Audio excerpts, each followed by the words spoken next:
ಶ್ರೀಕೃಷ್ಣಾಯ ನಮಃ. ಕೃಷ್ಣಂ ನಾರಾಯಣಂ ವಂದೇ, ಕೃಷ್ಣಂ ವಂದೇ ವ್ರಜಪ್ರಿಯಂ, ಕೃಷ್ಣಂ ದ್ವೈಪಾಯನಂ ವಂದೇ, ಕೃಷ್ಣಂ ವಂದೇ ಪೃಥಾಸುತಂ, ವಂದೇ ಶ್ರೀಕೃಷ್ಣದೇವಂ ಮುರನರಕಬಿದಂ ವೇದ ವೇದಾಂತವೇದ್ಯಂ ಲೋಕೆ ಭಕ್ತಿಪ್ರಸಿದ್ಧಂ ಯದುಕುಲಜಲದೌ ಪ್ರಾದುರಾಸೀದಪಾರೆ ಯಸ್ಯಾಸೀದ್ರೂಪಮೇವಂ ತ್ರಿಭುವನತರಣೇ ಭಕ್ತಿವಚ್ಚಸ್ವತಂತ್ರಂ ಶಾಸ್ತ್ರಂ ರೂಪಂಚ ಲೋಕೆ ಪ್ರಕಟಯತಿ ಮುದಾ ಯಸ್ಸನೋ ಭೂತಿಹೇತುಃ ವಸುದೇವಸುತಂ ದೇವಂ ಕಂಸಚಾಣೂರಮರ್ದನಂ ದೇವಕೀ ಪರಮಾನಂದಂ ಕೃಷ್ಣಂ ವಂದೇ ಜಗದ್ಗುರುಂ. ಪ್ರಿಯ ಬಾಂಧವರೇ, ನಮ್ಮ ಈ ಶ್ರೀ ಲಾಲಿಕೃಷ್ಣ ಚಾನಲ್ಗೆ ಸ್ವಾಗತ.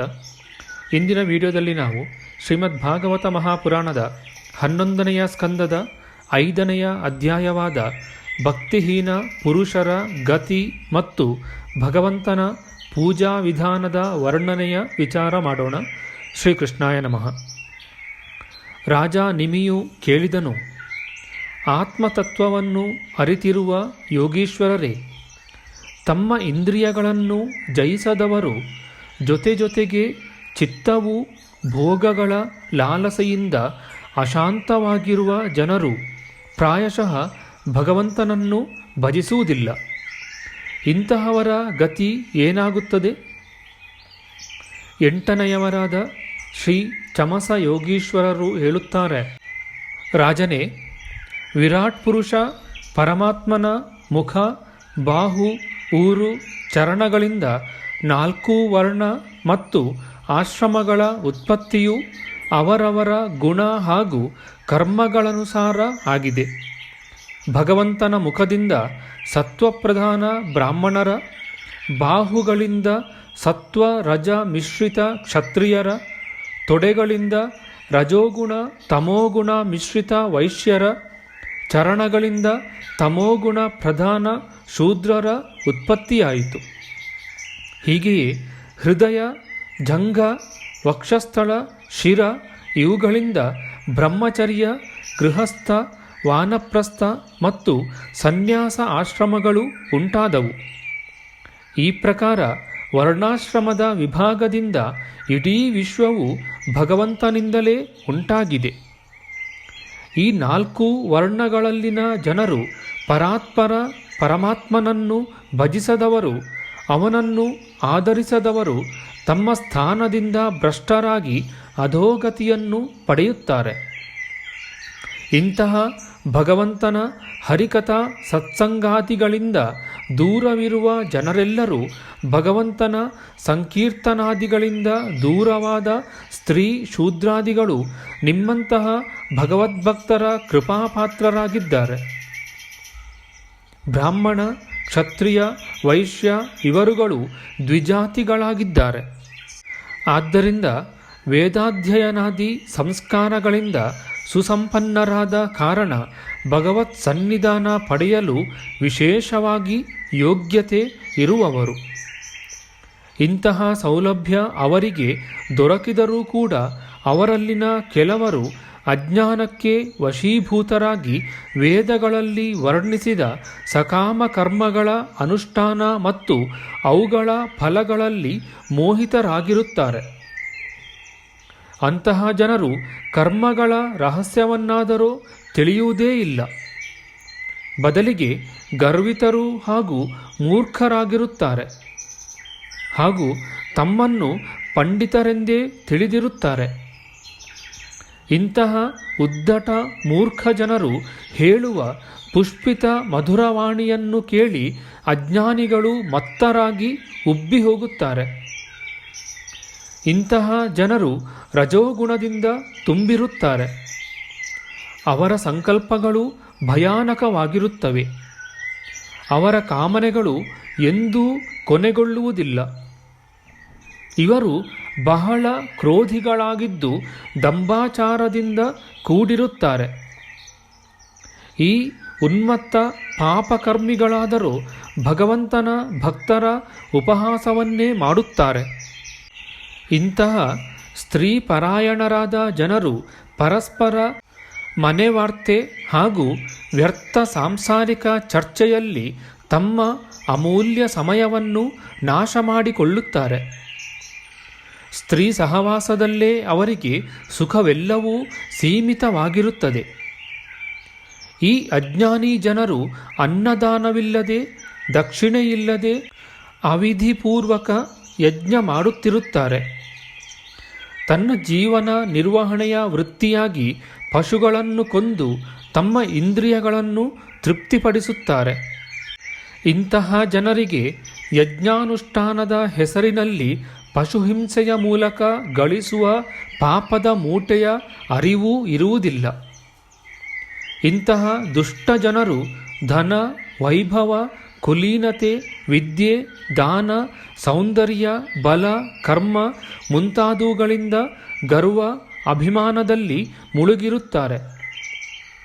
ಅದರಿಂದ ಮತಾಂಧರಾಗಿ ಭಗವಂತನ ಪ್ರಿಯ ಭಕ್ತರ, ಸಂತ ಮಹಾತ್ಮರ ನಿಂದೆ ಮಾಡುತ್ತಾ ಇರುತ್ತಾರೆ. ಆಕಾಶವು ಸಮಾನವಾಗಿ ಸರ್ವತ್ರ ವ್ಯಾಪ್ತವಿರುವಂತೆಯೇ ಪರಮಾತ್ಮನು ಎಲ್ಲ ದೇಹಧಾರಿಗಳ ಒಳ ಹೊರಗೆ ಎಲ್ಲೆಡೆ ಪರಿಪೂರ್ಣನಾಗಿದ್ದಾನೆ. ವೇದಗಳು ಕೂಡ ಇದನ್ನು ಅನೇಕ ಬಾರಿ ವರ್ಣಿಸಿವೆ. ಆದರೆ ಆ ಅಜ್ಞಾನಿಗಳು ಇವೆಲ್ಲ ಮಾತುಗಳನ್ನು ಕೇಳುವುದೇ ಇಲ್ಲ. ಇದಕ್ಕೆ ವಿಪರೀತವಾಗಿ ಅನೇಕ ವಿಧದ ಮನೋರಥಗಳ ವ್ಯರ್ಥ ಮಾತುಗಳನ್ನು ತಮ್ಮಲ್ಲಿ ಆಡುತ್ತಾ ಕೇಳುತ್ತಾ ಇರುತ್ತಾರೆ.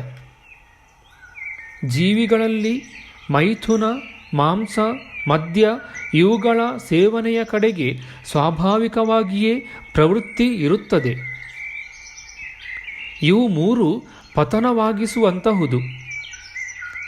ವಿವಾಹದ ಬಳಿಕ ಋತುಕಾಲದಲ್ಲಿ ಸ್ತ್ರೀ ಸಹವಾಸ ಮತ್ತು ಸೌತ್ರಾಮಣಿ ಯಜ್ಞದಲ್ಲಿ ಸುರೆಯನ್ನು ಕೇವಲ ಮೂಸಿಬಿಡುವ ವಿಧಾನವನ್ನು ಶಾಸ್ತ್ರಗಳಲ್ಲಿ ತಿಳಿಸಲಾಗಿದೆ. ಇವೆಲ್ಲದರಲ್ಲಿ ಈ ವಸ್ತುಗಳಿಂದ ದೂರ ಉಳಿಯಲೆಂದೇ ಶಾಸ್ತ್ರಗಳ ಅಭಿಪ್ರಾಯವಾಗಿದೆ. ಜನರ ಲೌಲ್ಯ ಪ್ರವೃತ್ತಿಯನ್ನು ಮರ್ಯಾದಿತವಾಗಿ ಇಡಲೆಂದೇ ಶಾಸ್ತ್ರಗಳು ಅವುಗಳ ಸೇವನೆಗೆ ಒಂದು ಸೀಮೆಯನ್ನು ವಿಧಿಸಿವೆ. ಧನವನ್ನು ಧಾರ್ಮಿಕ ಕಾರ್ಯಗಳಲ್ಲಿ ತೊಡಗಿಸುವುದೇ ಎಲ್ಲಕ್ಕಿಂತ ಒಳ್ಳೆಯ ಉಪಾಯವಾಗಿದೆ. ಏಕೆಂದರೆ ಧರ್ಮದಿಂದ ಜ್ಞಾನ ಪ್ರಾಪ್ತವಾಗುತ್ತದೆ. ಜ್ಞಾನದಿಂದ ಪರಮಾತ್ಮನ ಪ್ರಾಪ್ತಿ ಹಾಗೂ ಪರಮಶಾಂತಿ ಪ್ರಾಪ್ತವಾಗುತ್ತದೆ. ಆದರೆ ಧನವನ್ನು ಕೇವಲ ತನ್ನ ಮನೆಗಾಗಿ ಹಾಗೂ ಸಂಸಾರಕ್ಕಾಗಿ ಖರ್ಚು ಮಾಡುವ ಜನರು ಈ ಶರೀರವನ್ನು ನಾಶಗೊಳಿಸುವಂತಹ ಕರಾಳ ಕಾಲವನ್ನು ನೋಡುವುದಿಲ್ಲ. ಸೌತ್ರಾಮಣಿ ಯಜ್ಞದಲ್ಲಿ ಸುರೆಯನ್ನು ಆಘ್ರಾಣಿಸುವ ವಿಧಾನ ಮಾತ್ರ ಹೇಳಲಾಗಿದೆ. ಅದನ್ನು ಕುಡಿಯಲೂ ಇಲ್ಲ. ಯಜ್ಞದಲ್ಲಿ ಪಶುವನ್ನು ಸ್ಪರ್ಶಿಸುವ ವಿಧಾನ ಮಾತ್ರವಿದೆ. ಅದನ್ನು ಕೊಲ್ಲುವುದಕ್ಕಾಗಿ ಇಲ್ಲ. ಹಾಗೆಯೇ ಮೈಥುನವು ಸಂತತಿ ಪರಂಪರೆಯನ್ನು ಬೆಳೆಸಲಿಕ್ಕಾಗಿಯೇ ವಿಧಿಸಿದೆ, ರತಿಸುಖಕ್ಕಾಗಿ ಅಲ್ಲ. ಇಂತಹ ವಿಶುದ್ಧ ಧರ್ಮವನ್ನು ಅಜ್ಞಾನಿಗಳು ತಿಳಿಯುವುದಿಲ್ಲ. ಇಂತಹ ವಿಶುದ್ಧ ಧರ್ಮವನ್ನು ತಿಳಿಯದ ಗರ್ವಿಷ್ಠರಾದ ಜನರು ತಮ್ಮದೇ ಮಾತಿನಲ್ಲಿ ಹಠತೊಟ್ಟು, ತಮ್ಮದೇ ಮಾತಿನಲ್ಲಿ ಶ್ರದ್ಧೆ ಇರಿಸಿಕೊಂಡು ಮೂಕ ಪಶುಗಳ ಹತ್ಯೆ ಮಾಡುತ್ತಿರುತ್ತಾರೆ. ಸತ್ತ ಬಳಿಕ ಆ ಪಶುಗಳೇ ಈ ಕೊಲ್ಲುವವರನ್ನು ತಿಂದು ಬಿಡುತ್ತವೆ. ಇಂತಹ ಜನರು ಈ ಮರಣಧರ್ಮಿ ಶರೀರದಲ್ಲೇ ಹಾಗೂ ತಮ್ಮ ಪರಿವಾರದಲ್ಲೇ ತಮ್ಮ ಮಮತೆಯನ್ನು ಇಟ್ಟುಕೊಳ್ಳುತ್ತಾರೆ. ಅವರು ಬೇರೆ ಜನರೊಂದಿಗೆ ದ್ವೇಷ ಮಾಡುತ್ತಾರೆ. ಭಗವಾನ್ ಶ್ರೀಹರಿಯೇ ಎಲ್ಲರ ಆತ್ಮ ಆಗಿದ್ದಾನೆ. ಈ ಮಾತನ್ನು ಅವರು ಯೋಚಿಸುವುದೇ ಇಲ್ಲ. ಇಂತಹ ಮೂರ್ಖರಿಗೆ ಮೋಕ್ಷದ ಪ್ರಾಪ್ತಿಯಾದರೂ ದೂರ ಉಳಿಯಿತು. ಅವರು ಮೂರ್ಖತೆಯ ಸೀಮೆಯನ್ನು ದಾಟಿದ ಮಹಾಮೂರ್ಖರು, ಅರ್ಥಾತ್ ವಜ್ರಮೂಢರು. ಈ ಜನರು ವೇದವಾದರೂಪಿ ಕ್ಷಣಭಂಗುರವಾದ ನಾಶವುಳ್ಳ ಧರ್ಮ, ಅರ್ಥ, ಕಾಮ ಈ ಮೂರನ್ನೇ ಪುರುಷಾರ್ಥಗಳೆಂದು ಭಾವಿಸುತ್ತಾರೆ. ಈ ವಿಧವಾಗಿ ಕಾಮ್ಯ ಕರ್ಮಗಳ ಸುಳಿಯಲ್ಲಿ ಸಿಕ್ಕಿಹಾಕಿಕೊಂಡ ಜನರು ತಮ್ಮ ಆತ್ಮನನ್ನೇ ಕೊಲ್ಲುವವರಾಗಿದ್ದಾರೆ. ಈ ಪ್ರಕಾರ ಆತ್ಮಘಾತಿ ಜನರಿಗೆ ಎಂದೂ ಶಾಂತಿ ದೊರೆಯುವುದಿಲ್ಲ. ಇವರು ಅಜ್ಞಾನವನ್ನೇ ಜ್ಞಾನವೆಂದು ತಿಳಿದಿರುವರು. ಮನುಷ್ಯ ಶರೀರವು ಪರಮಾತ್ಮನ ಪ್ರಾಪ್ತಿಗಾಗಿಯೇ ದೊರೆತಿದೆ. ಆದರೆ ಇವರು ಇಂತಹ ಅಮೂಲ್ಯ ಜೀವನವನ್ನು ಪಡೆದುಕೊಂಡಿದ್ದರೂ ಪರಮ ಲಾಭದಿಂದ ವಂಚಿತರೇ ಆಗಿರುತ್ತಾರೆ ಹಾಗೂ ಕಷ್ಟಗಳನ್ನು ಭೋಗಿಸುತ್ತಲೇ ಇರುತ್ತಾರೆ. ಅವರ ಮನೋರಥಗಳು ಎಂದೂ ಪೂರ್ಣಗೊಳ್ಳುವುದಿಲ್ಲ. ಇಂತಹ ಜನರು ಭಗವಂತನ ಭಕ್ತಿಯಿಂದ ಪೂರ್ಣವಾಗಿ ವಿಮುಖರಾಗಿರುತ್ತಾರೆ. ಇವರು ಬಹಳ ಕಷ್ಟಪಟ್ಟು ಭಾರೀ ಪರಿಶ್ರಮದಿಂದ ಗಳಿಸಿದ ಮನೆ, ಪುತ್ರ, ಸ್ನೇಹಿತರು, ಧನ ಸಂಪತ್ತು ಇವನ್ನು ಬಯಸದೆಯೇ ಬಿಟ್ಟು ಹೋಗಬೇಕಾಗುತ್ತದೆ ಹಾಗೂ ನರಕ ಭಾಜನರಾಗಬೇಕಾಗುತ್ತದೆ. ಈ ಪ್ರಕಾರ ಭಗವಂತನ ಭಜನೆ ಮಾಡದವರ ಗತಿಯ ಕುರಿತು ನೀನು ಕೇಳಿದ್ದನ್ನು ನಾನು ಹೇಳಿರುವೆ. ರಾಜ ನಿಮಿಯು ಕೇಳಿದನು, ಯೋಗೀಶ್ವರರೇ, ಭಗವಂತನು ಯಾವಾಗ ಯಾವ ಬಣ್ಣವನ್ನು, ಹೆಸರನ್ನು, ಆಕಾರವನ್ನು ಸ್ವೀಕರಿಸುತ್ತಾನೆ? ಮನುಷ್ಯರು ಯಾವ ಹೆಸರುಗಳಿಂದ ಹಾಗೂ ಯಾವ ವಿಧಿಯಿಂದ ಅವನನ್ನು ಉಪಾಸಿಸುತ್ತಾರೆ? ದಯವಿಟ್ಟು ನೀವು ತಿಳಿಸುವವರಾಗಿರಿ. 9ನೆಯವರಾದ ಕರಭಾಜನ ಯೋಗೀಶ್ವರರು ಹೇಳುತ್ತಾರೆ, ರಾಜನೇ, ಕೃತ, ತ್ರೇತ, ದ್ವಾಪರ, ಕಲಿ ಈ 4 ಯುಗಗಳಲ್ಲಿ ಭಗವಾನ್ ಕೇಶವನ ಅನೇಕ ಬಣ್ಣ, ಹೆಸರು, ಆಕಾರಗಳಿರುತ್ತವೆ ಹಾಗೂ ಅನೇಕ ವಿಧದಿಂದ ಅವನ ಪೂಜೆ ಮಾಡಲಾಗುತ್ತದೆ. ಕೃತಯುಗದಲ್ಲಿ ಭಗವಂತನ ಶ್ರೀ ವಿಗ್ರಹದ ಬಣ್ಣ ಶ್ವೇತವಾಗಿರುತ್ತದೆ. ಅವನಿಗೆ 4 ಭುಜಗಳಿದ್ದು ತಲೆಯ ಮೇಲೆ ಜಟೆ ಇರುತ್ತದೆ. ಅವನು ವಲ್ಕಲವನ್ನು ಧರಿಸಿರುತ್ತಾನೆ. ಕೃಷ್ಣಮೃಗ ಚರ್ಮ, ಯಜ್ಞೋಪವೀತ, ರುದ್ರಾಕ್ಷಮಾಲೆ, ದಂಡ, ಕಮಂಡಲು ಧರಿಸಿರುತ್ತಾನೆ. ಕೃತಯುಗದಲ್ಲಿ ಮನುಷ್ಯರು ತುಂಬ ಶಾಂತರು, ಪರಸ್ಪರ ವೈರರಹಿತರು, ಎಲ್ಲರ ಹಿತೈಷಿಗಳು, ಸಮದರ್ಶಿಗಳು ಆಗಿರುತ್ತಾರೆ. ಅವರು ಇಂದ್ರಿಯ ಮನವನ್ನು ವಶದಲ್ಲಿರಿಸಿಕೊಂಡು ಧ್ಯಾನರೂಪಿ ತಪಸ್ಸಿನಿಂದ ಪರಮಾತ್ಮನನ್ನು ಆರಾಧಿಸುತ್ತಾರೆ. ಅವರು ಪರಮಾತ್ಮನನ್ನು ಹಂಸ, ಸುಪರ್ಣ, ವೈಕುಂಠ, ಧರ್ಮ, ಯೋಗೇಶ್ವರ, ಅಮಲ, ಈಶ್ವರ, ಪುರುಷ, ಅವ್ಯಕ್ತ ಈ ಹೆಸರುಗಳಿಂದ ಭಗವಂತನ ಗುಣ ಲೀಲೆಗಳನ್ನು ಕೊಂಡಾಡುತ್ತಾರೆ. ರಾಜನೇ, ತ್ರೇತಾಯುಗದಲ್ಲಿ ಭಗವಂತನ ಶ್ರೀ ವಿಗ್ರಹದ ಬಣ್ಣ ಕೆಂಪಾಗಿರುತ್ತದೆ. 4 ಭುಜಗಳಿದ್ದು ಕಟಿಭಾಗದಲ್ಲಿ 3 ಮೇಖಲೆಗಳಿರುತ್ತದೆ. ಅವನ ಕೇಶಗಳು ಬಂಗಾರ ವರ್ಣದ್ದಾಗಿರುತ್ತದೆ. ಅವನು ವೇದ ಪ್ರತಿಪಾದಿತ ಯಜ್ಞದ ರೂಪದಲ್ಲಿದ್ದು ಸೃಕ್, ಸೃವೆ ಮುಂತಾದ ಯಜ್ಞ ಪಾತ್ರೆಗಳನ್ನು ಧರಿಸಿರುತ್ತಾನೆ. ಈ ಯುಗದಲ್ಲಿ ಮನುಷ್ಯರು ತಮ್ಮ ಧರ್ಮದಲ್ಲಿ ನಿಷ್ಠೆಯುಳ್ಳವರಾಗಿದ್ದು ವೇದಗಳ ಅಧ್ಯಯನ ಅಧ್ಯಾಪನೆಯಲ್ಲಿ ತುಂಬ ಪ್ರವೀಣರಾಗಿರುತ್ತಾರೆ. ಅವರು ಋಗ್ವೇದ, ಯಜುರ್ವೇದ, ಸಾಮವೇದರೂಪಿ ವೇದತ್ರಯೀಯ ಮೂಲಕ ಸರ್ವದೇವ ಸ್ವರೂಪ ದೇವಾಧಿದೇವ ಭಗವಾನ್ ಶ್ರೀಹರಿಯನ್ನು ಆರಾಧಿಸುತ್ತಾರೆ.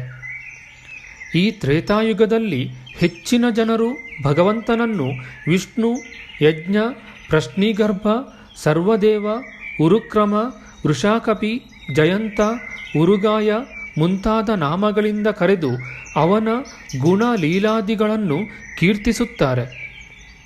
ರಾಜನೇ, ದ್ವಾಪರ ಯುಗದಲ್ಲಿ ಭಗವಂತನ ಶ್ರೀ ವಿಗ್ರಹದ ಬಣ್ಣ ಶ್ಯಾಮಲವಾಗಿರುತ್ತದೆ. ಅವನು ಪೀತಾಂಬರ, ಶಂಖ, ಚಕ್ರ, ಗದ, ಪದ್ಮ ಮುಂತಾದ ಆಯುಧಗಳನ್ನು ಧರಿಸುತ್ತಾನೆ. ವಕ್ಷಸ್ಥಳದಲ್ಲಿ ಶ್ರೀವತ್ಸದ ಚಿಹ್ನೆ, ಭೃಗುಲಾಂಛನ, ಕೌಸ್ತುಭಮಣಿ ಮುಂತಾದ ಲಕ್ಷಣಗಳಿಂದ ಲಕ್ಷಿತನಾಗಿರುತ್ತಾನೆ. ಆಗ ಜಿಜ್ಞಾಸು ಜನರು ಮಹಾರಾಜರ ಚಿಹ್ನೆಗಳಾದ ಛತ್ರ, ಚಾಮರಾದಿಗಳಿಂದ ಯುಕ್ತ ಪರಮಪುರುಷ ಭಗವಂತನನ್ನು ವೈದಿಕ ಆಗಮ ವಿಧಿಗಳಿಂದ ಆರಾಧಿಸುತ್ತಾರೆ. ಅವರು ಭಗವಂತನನ್ನು ಈ ವಿಧವಾಗಿ ಸ್ತುತಿಸುತ್ತಾರೆ. ಹೇ ಜ್ಞಾನಸ್ವರೂಪ ಭಗವಾನ್ ವಾಸುದೇವ, ಕ್ರಿಯಾಶಕ್ತಿರೂಪಿ ಸಂಕರ್ಷಣ, ನಾವು ನಿನಗೆ ಪದೇ ಪದೇ ನಮಸ್ಕರಿಸುತ್ತೇವೆ. ಭಗವಾನ್ ಪ್ರದ್ಯುಮ್ನ ಮತ್ತು ಅನಿರುದ್ಧ ರೂಪದಲ್ಲಿರುವ ನಿನಗೆ ನಾವು ವಂದಿಸುತ್ತೇವೆ.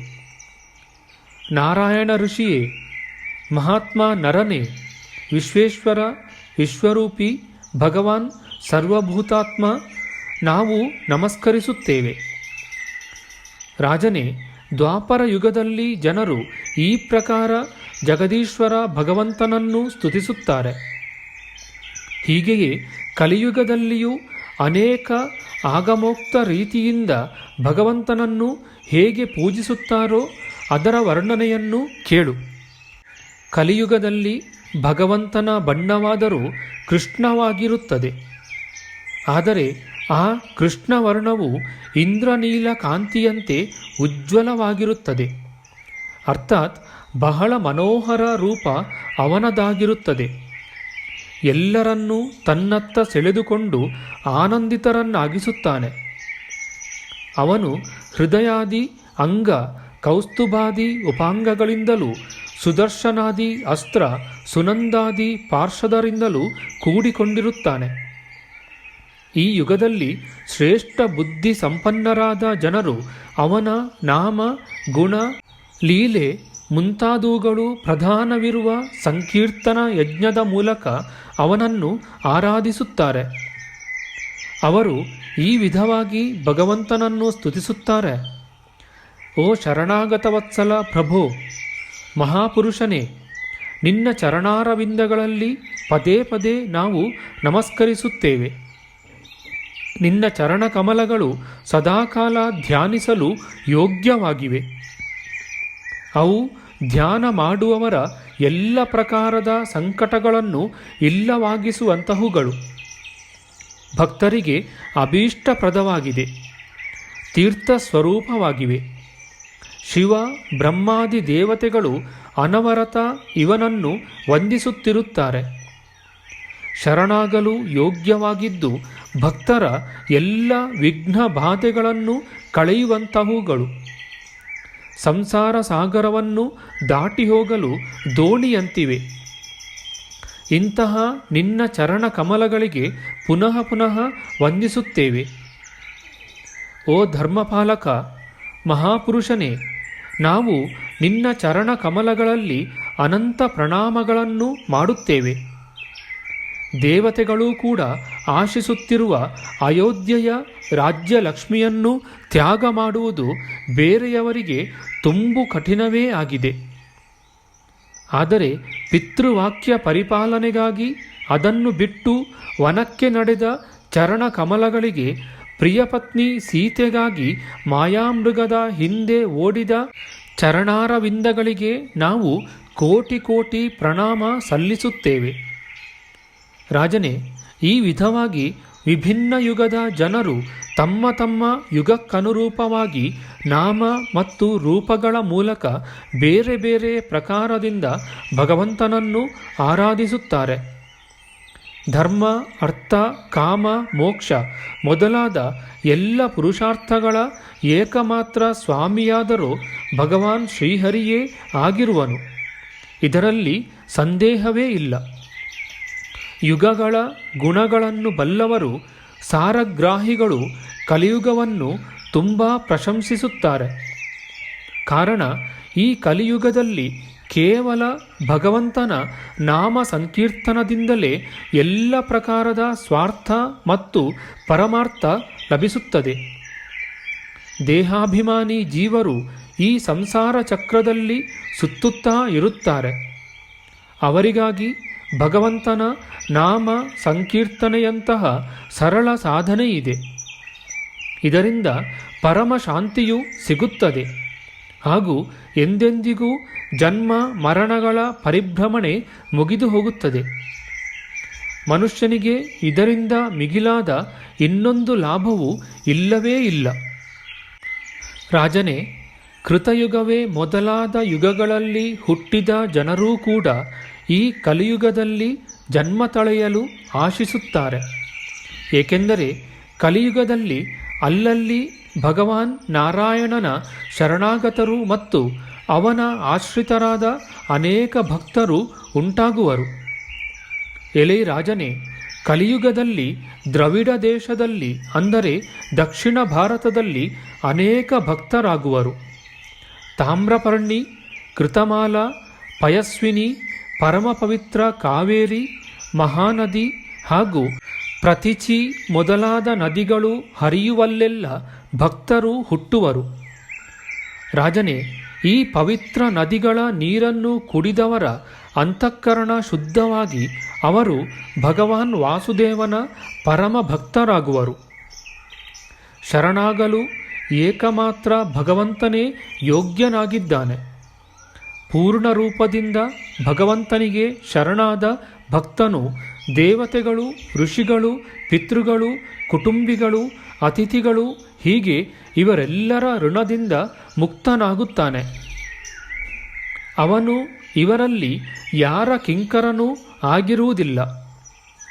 ಅವನು ಎಲ್ಲ ಕರ್ಮ ವಾಸನೆಗಳಿಂದ, ಕರ್ಮ ಬಂಧನದಿಂದ ಪೂರ್ಣವಾಗಿ ಮುಕ್ತನಾಗಿ ಮುಕ್ತಿಯ ಮತ್ತು ಪ್ರೇಮದ ಧಾತೃ ಭಗವಂತನನ್ನು ಪಡೆದುಕೊಳ್ಳುತ್ತಾನೆ. ಭಗವಂತನ ಅನನ್ಯ ಶರಣಾಗತಿಯನ್ನು ಪಡೆದ ಭಕ್ತರಿಂದ ಪಾಪ ಕರ್ಮಗಳಾದರೂ ಆಗುವುದೇ ಇಲ್ಲ.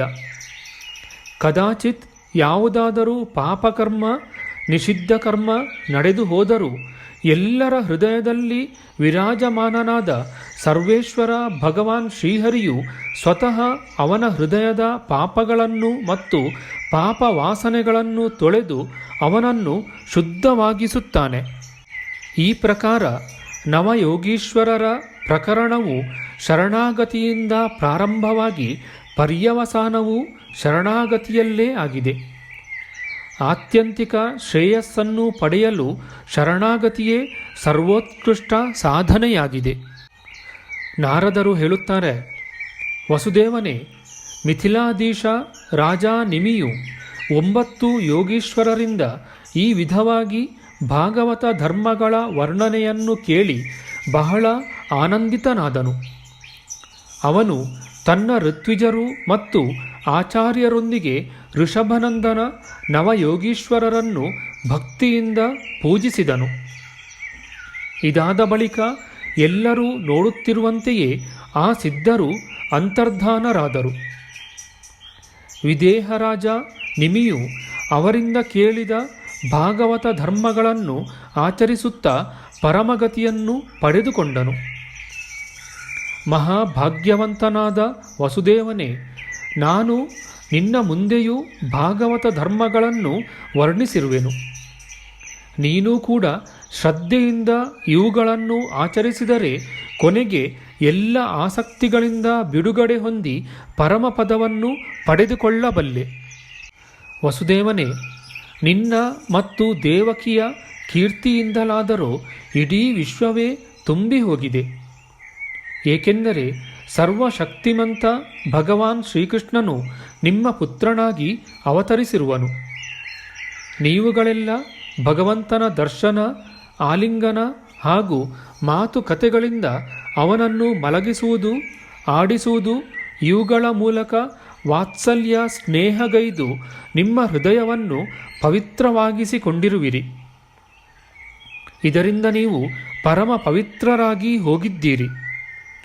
ವಸುದೇವನೇ, ಶಿಶುಪಾಲ, ಪೌಂಡ್ರಕ, ಶಾಲ್ವ ಮುಂತಾದ ರಾಜರಾದರೂ ವೈರಭಾವದಿಂದ ಶ್ರೀಕೃಷ್ಣನ ನಡೆ, ನುಡಿ, ಲೀಲಾವಿಲಾಸ, ನೋಟ, ಮಾಟ ಮುಂತಾದವುಗಳನ್ನು ಸ್ಮರಿಸಿದ್ದರು. ಅದೂ ಕೂಡ ನಿಯಮಾನುಸಾರವಲ್ಲ. ಮಲಗುವಾಗ, ಕುಳಿತಿರುವಾಗ, ಓಡಾಡುವಾಗ ಸ್ವಾಭಾವಿಕವಾಗಿಯೇ ಇತ್ತು. ಆದರೂ ಕೂಡ ಅವರ ಚಿತ್ತವೃತ್ತಿ ಶ್ರೀಕೃಷ್ಣಾಕಾರವಾಯಿತು ಹಾಗೂ ಸಾರೂಪ್ಯ ಮುಕ್ತಿಯ ಅಧಿಕಾರಿಗಳಾದರು. ಹಾಗಿರುವಾಗ ಪ್ರೇಮ ಭಾವದಿಂದ ಅನುರಾಗಪೂರ್ವಕ ಶ್ರೀಕೃಷ್ಣನನ್ನು ಚಿಂತಿಸುವವರಿಗೆ ಶ್ರೀಕೃಷ್ಣನ ಪ್ರಾಪ್ತಿಯಾಗುವುದರಲ್ಲಿ ಸಂದೇಹವೇನಿದೆ? ವಸುದೇವ, ನೀನು ಶ್ರೀಕೃಷ್ಣನನ್ನು ಕೇವಲ ನಿನ್ನ ಪುತ್ರನೆಂದೇ ತಿಳಿಯಬೇಡ. ಅವನು ಸರ್ವಾತ್ಮ, ಸರ್ವೇಶ್ವರ, ಕಾರಣಾತೀತ ಅವಿನಾಶಿಯಾಗಿದ್ದಾನೆ. ಅವನು ಲೀಲೆಗಾಗಿ ಮನುಷ್ಯ ರೂಪದಿಂದ ಪ್ರಕಟನಾಗಿ ತನ್ನ ಐಶ್ವರ್ಯವನ್ನು ಅಡಗಿಸಿಟ್ಟಿರುವನು. ಅವನು ಪೃಥ್ವಿಯ ಭಾರರೂಪಿ ರಾಜವೇಷಧಾರಿ ಅಸುರರನ್ನು ನಾಶಗೊಳಿಸಲು ಮತ್ತು ಸಂತರನ್ನು ರಕ್ಷಿಸಲು ಜೀವಿಗಳಿಗೆ ಪರಮಶಾಂತಿ ಮುಕ್ತಿ ಕೊಡಲೋಸುಗವೇ ಅವತರಿಸಿರುವನು. ಅದಕ್ಕಾಗಿಯೇ ಜಗತ್ತಿನಲ್ಲಿ ಅವನ ಕೀರ್ತಿಯು ಹಾಡಲ್ಪಡುತ್ತಿದೆ. ಶ್ರೀ ಶುಕಮಹಾಮುನಿಗಳು ಹೇಳುತ್ತಾರೆ, ಪ್ರಿಯ ಪರೀಕ್ಷಿತನೇ, ನಾರದರ ಬಾಯಿಂದ ಇದೆಲ್ಲವನ್ನು ಕೇಳಿ ಪರಮ ಭಾಗ್ಯವಂತ ವಸುದೇವನು ಮತ್ತು ಪರಮ ಭಾಗ್ಯವತಿ ದೇವಕಿಗೆ ಭಾರೀ ವಿಸ್ಮಯವಾಯಿತು. ಅವರಲ್ಲಿದ್ದ ಅಲ್ಪ ಸ್ವಲ್ಪ ಮಾಯಾ ಮೋಹ ಶೇಷವನ್ನು ಅವರು ತಕ್ಷಣ ತ್ಯಜಿಸಿದರು. ರಾಜನೇ, ಈ ಪರಮ ಪವಿತ್ರ ಇತಿಹಾಸವನ್ನು ಧರಿಸುವವನು ತನ್ನ ಎಲ್ಲ ಶೋಕ ಮೋಹಗಳನ್ನು ದೂರಗೈದು ಬ್ರಹ್ಮಪದವನ್ನು ಪಡೆದುಕೊಳ್ಳುವನು. ಇತಿ ಶ್ರೀಮದ್ಭಾಗವತೆ ಮಹಾಪುರಾಣೆ ಪಾರಮಹಂಸ್ಯಾಂ ಸಂಹಿತಾಯಾಂ ಏಕಾದಶ ಸ್ಕಂದೆ ಪಂಚಮೋಧ್ಯಾಯ. ನಮ್ಮ ಮುಂದಿನ ವಿಡಿಯೋದಲ್ಲಿ ನಾವು ಶ್ರೀಮದ್ಭಾಗವತ ಮಹಾಪುರಾಣದ 11ನೆಯ ಸ್ಕಂದದ 6ನೆಯ ಅಧ್ಯಾಯವಾದ ದೇವತೆಗಳು ಶ್ರೀಕೃಷ್ಣನನ್ನು ತನ್ನ ಪರಮಪದಕ್ಕೆ ಹಿಂತಿರುಗಲು ಪ್ರಾರ್ಥಿಸಿದುದು, ಯಾದವರು ಪ್ರಭಾಸ ಕ್ಷೇತ್ರಕ್ಕೆ ಹೊರಡಲು ಸಿದ್ಧವಾಗುತ್ತಿರುವುದನ್ನು ನೋಡಿ ಉದ್ಧವನು ಶ್ರೀಕೃಷ್ಣನ ಬಳಿಗೆ ಹೋದುದು ಎಂಬ ವಿಚಾರ ಮಾಡೋಣ. ಆಧ್ಯಾತ್ಮಿಕ ಚರ್ಚೆ ಮತ್ತು ವಿಚಾರ ವಿನಿಮಯಕ್ಕಾಗಿ ಶುರು ಮಾಡಿದ ಈ ಚಾನೆಲ್ನಲ್ಲಿ ನಾವು ಅಪ್ಲೋಡ್ ಮಾಡುವ ಎಲ್ಲ ವಿಡಿಯೋಗಳನ್ನು ಸಂಪೂರ್ಣವಾಗಿ ನೋಡಿ ನಿಮ್ಮ ಸಲಹೆಗಳನ್ನು ಕಮೆಂಟ್ ಬಾಕ್ಸ್ನಲ್ಲಿ ಬರೆಯಿರಿ. ದಯವಿಟ್ಟು ಈ ಚಾನಲ್ಗೆ ಸಬ್ಸ್ಕ್ರೈಬ್ ಮಾಡಿ ಹಾಗೂ ಬೆಲ್ ಬಟನನ್ನು ಒತ್ತಿ ನಾವು ಹಾಕುವ ಎಲ್ಲ ವಿಡಿಯೋಗಳನ್ನು ನೋಡಿ ಪ್ರೋತ್ಸಾಹಿಸಿ. ಕೃಷ್ಣಂ ನಾರಾಯಣಂ ವಂದೇ ಕೃಷ್ಣಂ ವಂದೇ ವ್ರಜಪ್ರಿಯಂ ಕೃಷ್ಣಂ ದ್ವೈಪಾಯನಂ ವಂದೇ ಕೃಷ್ಣಂ ವಂದೇ ಪ್ರತಾಸುತಂ. ಶ್ರೀಕೃಷ್ಣಾಯ ನಮಃ.